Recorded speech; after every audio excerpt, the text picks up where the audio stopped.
All right, so we'll start with this fender. Normally, most people like stuff pretty symmetrical, so I usually start in the middle of the piece. And then I'll just make a line down the center of it. It gives me a good starting point. And then I'll usually start, up here-ish.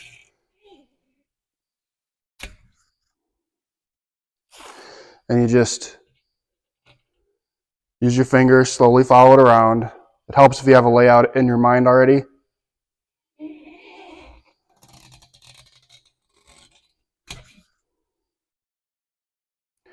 don't want to make them the same. Always want to give them plenty of shape.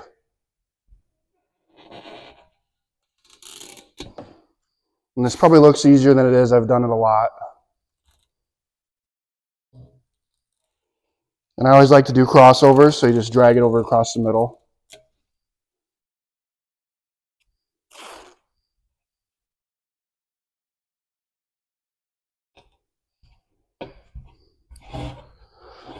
These fenders can be a little tricky because they have all those rivets.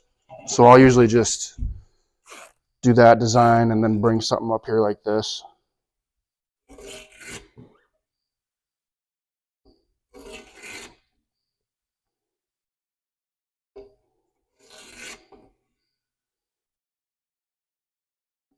Something like that.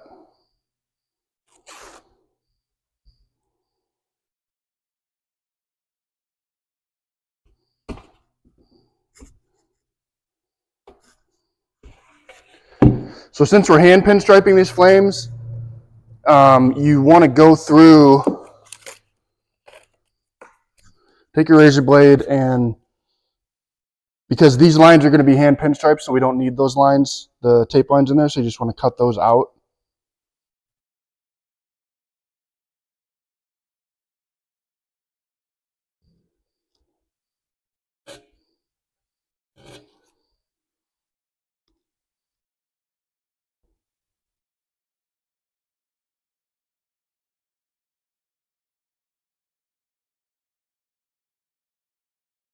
Now, if we were going to hand paint the pinstripe and not do it by our hand, we would use a paint gun instead.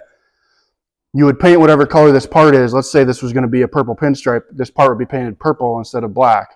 So then when you tape your pinstripe, you would go back and cut these edges so they're all nice. And then you'd back mask your color and then paint your flames. And then when you unmask everything, you end up with what's left underneath this green tape, which would be your pinstripe. If I can, I prefer to hand pinstripe stuff. It's nicer. It's a little easier. You don't have to worry about your edges quite as much. Of course, I'm just cutting these away because we don't want that in our flames. So that's just one side done there. And then I'll just mimic the other side. And I'll pretty much do the same for the tank. If the tank has a logo, I would usually start out by putting that logo right there so then I can wrap the flames around it. And I will come back after these are all taped out and filled in.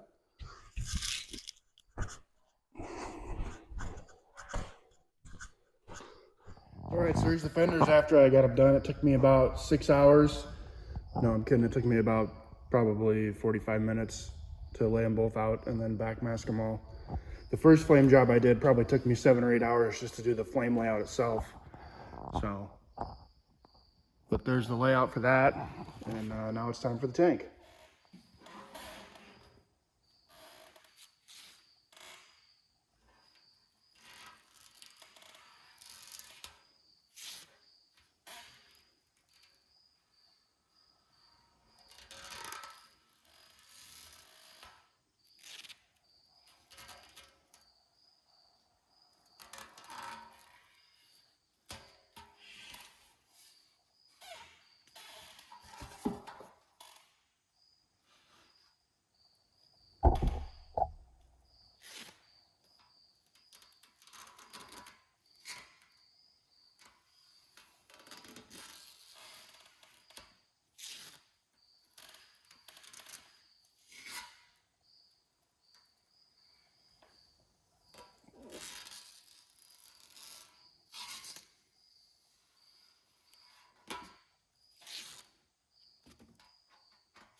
so there's that side. And here's the tank finished, all messed up.